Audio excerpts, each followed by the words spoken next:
Quando perguntaram a Champinha qual o motivo de ele ter mutilado Liana, Champinha disse que teria tido vontade, e esse seria o seu motivo. O caso que iremos relembrar no canal essa semana é o infeliz encontro que teve Liana Friedenbach e Felipe Café com Champinha e seu amigo Pernambuco. Se você caiu nesse vídeo e ainda não é inscrito no canal, aproveita e já se inscreve, assista outros vídeos do canal e não esquece de se inscrever para não perder os próximos vídeos. Deixa também um like que para mim é muito importante e me ajuda demais aqui. E é isso aí, vamos pro vídeo de hoje.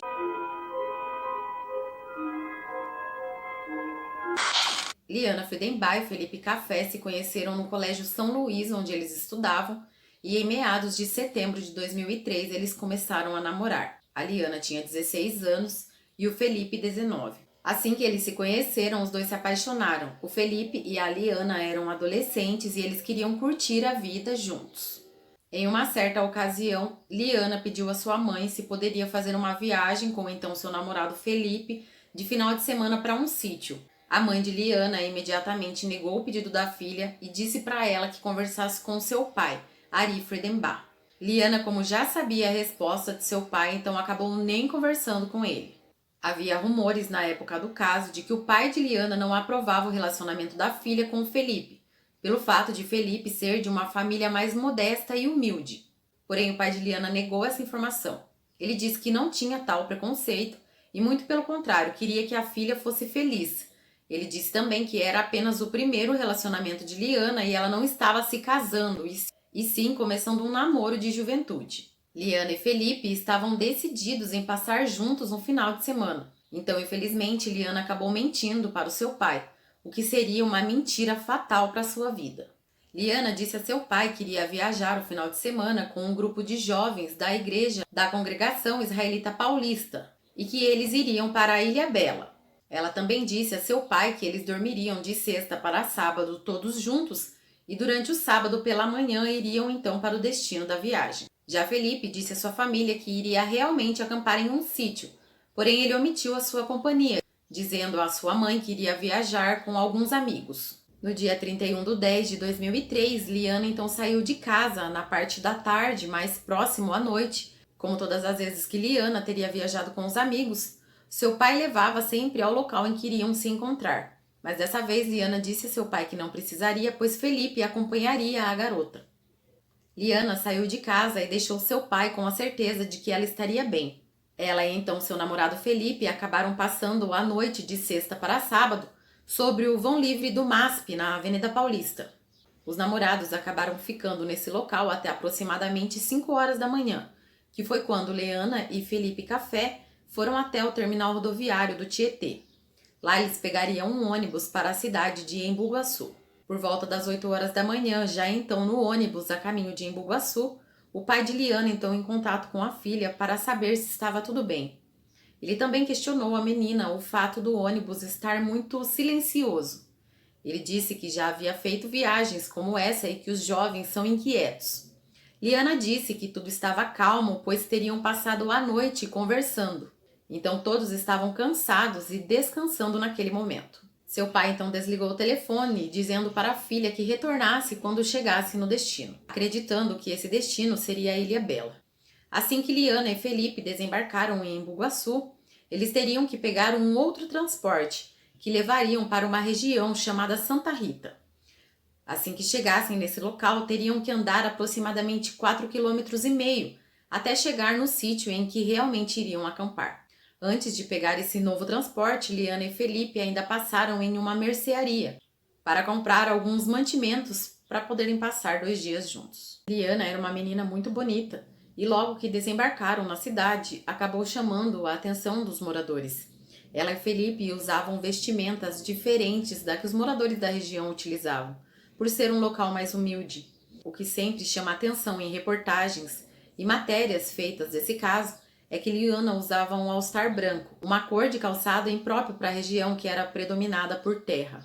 O transporte que o casal utilizou para ir até a região chamada Santa Rita era uma van, e o motorista dessa van ficou também encantado por Liana ser uma moça muito bonita. Ele ainda teria questionado a garota o que ela fazia naquela região. Foi quando Felipe Café tomou a frente da namorada e conseguiu desconversar com o motorista. Ali naquele momento ele tirou o foco do destino dos dois da conversa com o rapaz. Algumas fontes informam que Felipe conhecia o destino em que iriam, pois já teria acampado nesse sítio com alguns amigos. Quando chegaram no ponto final da van e começaram a caminhada de 4 quilômetros até o local de destino, eles acabaram cruzando o caminho de um menor de idade de 16 anos chamado Roberto Aparecido Alves Cardoso, também conhecido como Champinha, e Paulo César da Silva Marques, conhecido também como Pernambuco. Ambos os homens, amigos, teriam tirado o sábado para poderem pescar e caçar. Eles estavam portando uma espingarda velha e um facão. Logo que cruzaram o caminho do casal, Champinha ficou encantado com a beleza de Liana. Cada um, então, foi em direção ao seu destino. Champinha e Pernambuco decidiram ir até a casa de um amigo que se chamava Antônio Caetano da Silva, que seria um caseiro de 50 anos. A intenção dos dois era ir até lá para tomar pinga na parte da tarde. Já Liana e Felipe foram até o local, um sítio chamado Sítio Dolê, que estava abandonado. Eles chegaram no local em que iriam acampar e montaram a sua barraca. Os dois decidiram então descansar um pouco. Dentro da barraca, eles ainda tomaram vinho juntos. Champinha e Pernambuco, quando chegaram na casa do amigo, passaram então algumas horas lá. Eles tiveram a ideia de assaltar o casal. Quando cruzaram o caminho do casal, Champinha e Pernambuco repararam nas coisas que eles carregavam. Então eles sabiam que eles iriam acampar. Para ambos seria fácil encontrar o local, pois conheciam toda aquela região. O casal foi abordado em sua barraca enquanto descansavam. Os amigos perceberam que o casal não portava grande quantidade em dinheiro e também não tinham muitas coisas de valores. Esse roubo que iriam fazer logo se transformou então em um sequestro. A dupla de marginais fez com que o casal andasse aproximadamente 2 quilômetros, se dirigindo até a casa de Antônio Caetano Silva. O local em que Antônio Caetano morava era um casebre velho, que mais parecia um depósito de ferramentas. Felipe foi levado para um dos cômodos e Liana ficou em um quarto, onde havia uma cama velha com colchões sobrepostos um sobre o outro. Nesse momento, Liana começou a pedir que não fizessem nada de mal contra eles, que ela vinha de uma família que tinha posses e eles poderiam pedir algum resgate. A partir dessa ideia, o casal também foi conversar com Felipe, que para sua infelicidade acabou assinando sua sentença de morte, quando disse que a sua família era de origem humilde e não tinham nada que valesse muito dinheiro. Após algum tempo que chegaram ali, Champinha e Pernambuco começaram a violentar Liana. A garota, que era virgem, infelizmente teve seus sonhos roubados. Liana foi violentada por várias vezes no fim dessa noite e durante a madrugada também. Felipe ouvia todos os abusos que eram cometidos contra Liana, mas em estado de choque não tinha forças para tentar defender a namorada. Ainda no sábado, o pai de Liana tentou contato com a filha por diversas vezes. Ele não imaginava que naquele momento a filha estava sendo feita refém. Disse que ficou muito preocupado, porém não quis deixar sua esposa nervosa, então não teria dito nada a ela. No domingo, por volta das 6 horas da manhã, o casal foi guiado então para uma trilha. Liana ia acompanhada de Champinha, já Felipe ia acompanhado de Pernambuco. Em uma altura do caminho, Champinha parou com Liana. Pernambuco andou aproximadamente uns 100 metros à frente com Felipe. O homem entrou com um rapaz em um pedaço da mata e pediu que Felipe se ajoelhasse. Nesse momento, Pernambuco tirou a vida de Felipe dando um tiro em sua nuca. O rapaz morreu imediatamente. Esse tiro foi dado de uma espingarda velha calibre 28. Liana teria ainda ouvido o disparo e perguntado a Champinha o que eles teriam feito com seu namorado. Champinha disse a Liana que o disparo foi para que Felipe corresse e que ele teria sido libertado. Após isso, Pernambuco fugiu e Champinha continuou tendo domínio sobre Liana. Ainda no domingo, durante todo o decorrer do dia, o pai de Liana teria tentado contato com a filha, porém o seu celular apenas dava caixa postal. Na parte da noite, o horário em que Liana sempre retornava de suas viagens, o pai teria ido até o ponto para poder encontrar com a filha na rua Minas Gerais. Mas quando Ari chegou lá, percebeu que ele era a única pessoa ali. Não havia nenhum outro pai, e também o ônibus não teria chego no horário em que sempre chegavam da praia. Logo, Ari percebeu que Liana havia mentido. Ari e sua esposa então logo tentaram encontrar Liana, ligando para seus amigos e conhecidos. Até que uma melhor amiga de Liana acabou dizendo a ele que Liana havia viajado com Felipe. Márcia, a esposa de Ari, encontrou a agenda de Liana e logo percebeu que o endereço de Felipe estava anotado ali.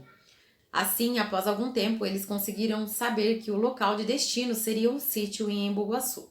O primeiro pensamento que passou na cabeça do pai de Liana é que os jovens teriam perdido o transporte para voltar para casa. Ele disse que também já foi jovem e então sabia que essas coisas de fato aconteciam. Em companhia de um amigo, Ari Friedenbach foi para Embu-Guaçu. Eles andaram durante toda a madrugada próxima à rodoviária e pela cidade, tentando encontrar o casal. Mas infelizmente não encontraram nenhum sinal de Liana e Felipe. Ele voltou então para a cidade de São Paulo e acabou indo direto registrar um boletim de ocorrência de desaparecimento de Liana. Às 7 da manhã da segunda-feira, Ari já estava novamente em Embu-Guaçu. Foi quando ele teve ciência do motorista da van que teria levado Liana e Felipe até a região da Santa Rita. O homem acabou apontando o caminho onde teria desembarcado Liana e Felipe. Próximo à hora do almoço, Ari, seu amigo então andando por aquela região, acabou encontrando um sítio abandonado, que se chamava Sítio do Lê. O local estava visivelmente abandonado. Ari disse em uma reportagem que ele teria sentido algo ruim e não queria entrar e sim ir embora daquele local. Mas foi quando o amigo insistiu e disse que eles teriam que entrar. Andando aproximadamente 50 metros, ele avistou a barraca de Liana e Felipe e um chinelo que imediatamente reconheceu que seria de sua filha. Aí na barraca foi encontrado roupas dos estudantes, a carteira e o celular de Liana, fora alguns outros objetos e mantimentos. Na manhã de segunda-feira também foi quando a equipe de polícia de Taboão da Serra começou as buscas. O COI, Comando de Operações Especiais, também começou as buscas na região, em parceria com a polícia de Embu-Guaçu. Ainda ali na região, o pai de Liana e seu amigo foram procurar pela filha em companhia de um policial. Ele disse que esse foi o momento em que ouviu pela primeira vez o nome de Champinha. O próprio policial teria dito que isso que estava acontecendo era coisa do Champinha. Liana estava a aproximadamente 2 quilômetros dali, ainda no barraco de Antônio Caetano Silva. Haviam se juntado ao bando de marginais um homem chamado Aguinaldo Pires. Esse homem era alcoólatra e vivia de bicos na região de Embu-Guaçu. Liana teria passado, infelizmente, o dia do domingo, praticamente nua, sentada em um banquinho. Ela teria sido abusada novamente por diversas vezes. E Aguinaldo Pires teria participado também dos abusos. O pai de Liana movia mundos e fundos para tentar encontrar a filha. Logo, os veículos de comunicação caíram em cima do caso. TVs, rádios, repórteres haviam invadido a cidade de Embu-Guaçu. Um fazendeiro da região teria também oferecido um helicóptero para ajudar nas buscas. Foi quando Ari conseguiu lançar diversos folhetos com a foto de sua filha. Na manhã de segunda-feira, Champinha e seus comparsas teriam andado aproximadamente 4 quilômetros até a casa de um outro homem que também viria a participar de todo o crime. Seu nome era Antônio Matias de Barro e sua casa serviria como cativeiro durante a segunda-feira. Durante a parte da tarde, Champinha decidiu pescar, levando Liana com sua companhia. O irmão de Champinha, que se chamava Gilberto Cardoso, conseguiu encontrar o irmão após procurá-lo durante várias horas. Ele teria alertado Champinha de que havia muitos policiais na região.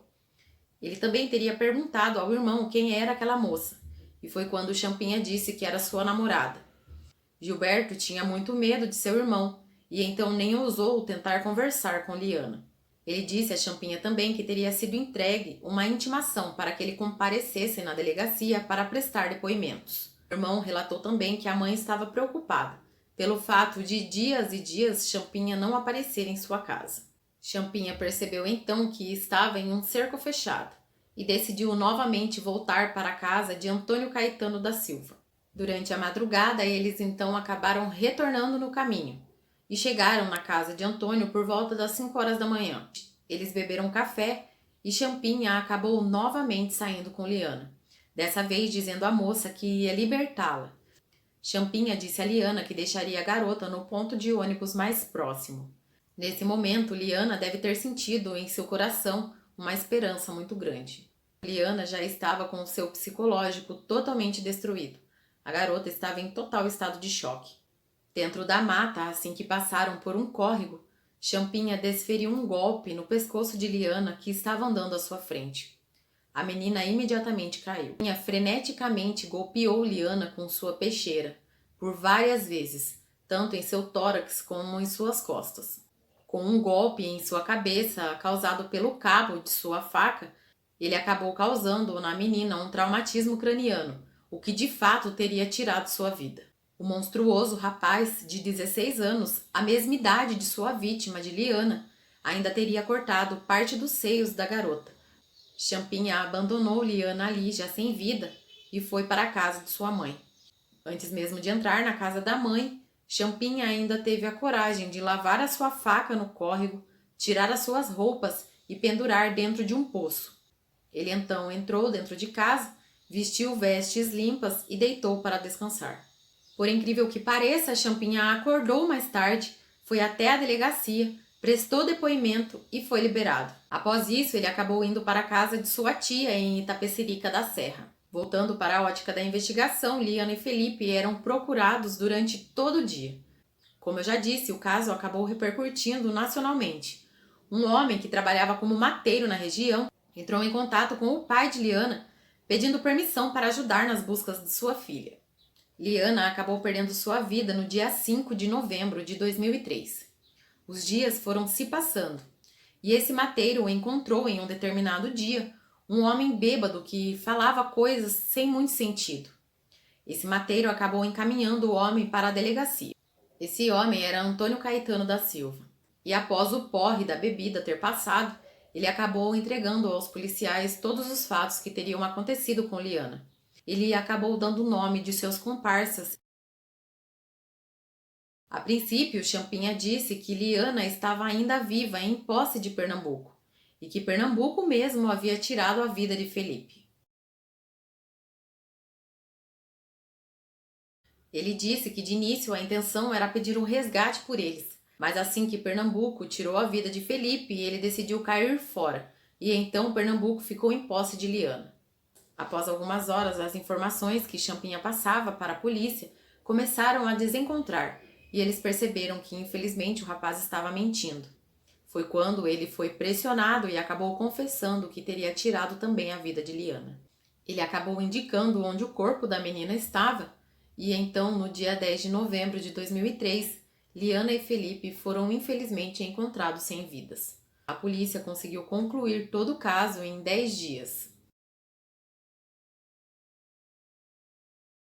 Champinha, como era menor de idade, acabou sendo internado na unidade da Fundação Casa, antiga FEBEM, do Complexo Vila Maria, Zona Norte de São Paulo. De acordo com o ECA, Estatuto da Criança e do Adolescente, ele deveria ficar internado por 3 anos, ou no máximo até completar 21 anos. No dia 2 de maio de 2007, ele chegou a fugir da fundação. Já os seus comparsas, todos maiores de idade, foram julgados e condenados. Antônio Caetano Silva pegou 124 anos. Aguinaldo Pires, acusado de estupro, pegou 47 anos e 3 meses. Antônio Matias de Barros foi condenado a 7 anos e 9 dias. Paulo Sérgio Marques da Silva, o Pernambuco, recebeu uma pena de 110 anos e 18 dias pela acusação de homicídio duplamente qualificado e triplamente qualificado, além de estupro, sequestro e cárcere privado. A mãe de Felipe Café, uma auxiliar de enfermagem chamada Lenice Café, disse que a pena superou suas expectativas. Abre aspas. Estou saindo daqui hoje com a certeza de que foi feita a justiça. Eu estava vivendo com 2 pesadelos, agora posso viver somente com um, que é continuar vivendo com a morte do meu filho. Fecha aspas.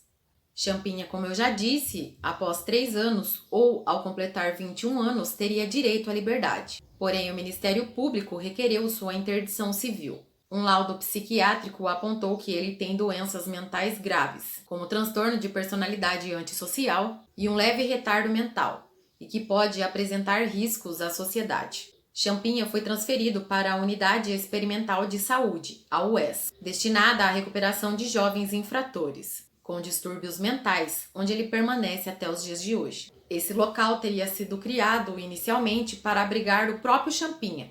Ele foi o primeiro interno a ser abrigado lá.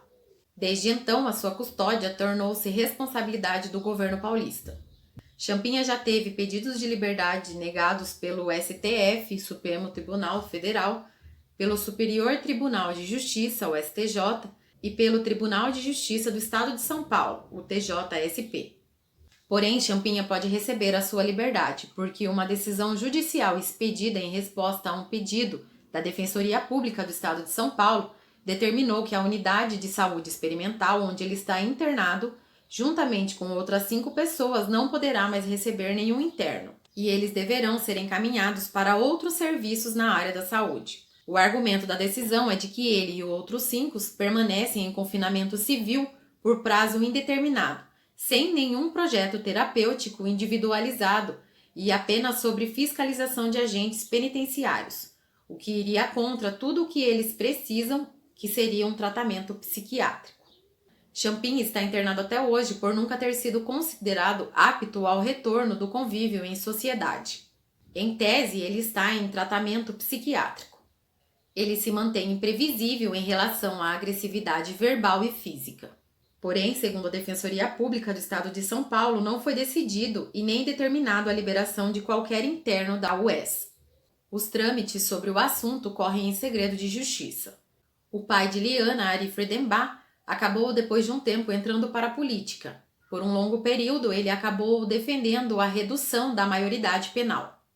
Porém, hoje em dia, ele é contra essa ideia e defende a responsabilização do menor que cometer crime grave ou violento, homicídio, latrocínio, estupro, assalto à mão armada e sequestro. A ideia é que após o crime o menor passe por um exame por uma junta especializada que avalie sua condição psicológica e sua consciência em relação ao ato. O parecer técnico embasará a decisão do juiz. Comprovado que o agressor está ciente do que fez, haverá então a possibilidade de responsabilizar o menor para que ele seja julgado. E isso requer alteração legal e não constitucional, disse o advogado. Infelizmente, o caso de hoje é muito triste e ficou muito conhecido. Liana e Felipe, 2 jovens que tinham toda a sua vida pela frente, acabaram por ser assassinados após uma mentira que para eles parecia inofensiva. Se você se recorda desse caso, comente aqui embaixo para mim e comente também as informações que você tem sobre esse caso aqui nos comentários. Eu espero que vocês tenham gostado da narrativa de hoje e em homenagem a Felipe e Liana, peço para vocês deixarem um coração nos comentários, que seja ele de qualquer cor. Eu agradeço muito você ter ficado até o final desse vídeo e vale lembrar também que você não esqueça de se inscrever aqui no canal. É muito importante para mim. Um beijo e até a próxima semana.